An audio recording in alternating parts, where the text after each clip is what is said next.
ఆ తల్లి అగ్నిహోత్రుడికి నమస్కారం చేసి, దిక్పాలకులకు నమస్కారం చేసి, భూమికి నమస్కారం చేసి, పంచభూతములకు నమస్కరించి, నేను ఎన్నడూ త్రికరణ శుద్ధిగా వాక్కాయ కర్మల చేత కేవలము రామచంద్రమూర్తి యందు మాత్రమే మనసున్నదాననైతే, నేను ఎన్నడూ అన్యపురుషుని వైపు మనసు పెట్టనిదాననైతే, నా చారిత్రము కళంకము లేనిదైతే, ఇంతమంది దిక్పాలకులు సాక్షిగా ఉన్నటువంటి ప్రవర్తన కలిగిన దానను కనుక నా శీలమునందు దోషము లేకపోతే నేను రక్షింపబడదనుగాక అని ఆమె అగ్నిలో ప్రవేశించింది.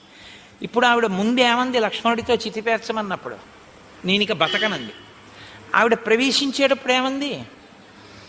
నా శీలము ప్రకటింపబడి నేను రక్షింపబడదనుగాక అంది. చచ్చిపోవడానికి అగ్నిలోకి వెళ్ళిందా, తన శీలం ఎంత గొప్పదో చెప్పడానికి అగ్నిలోకి వెళ్ళిందా?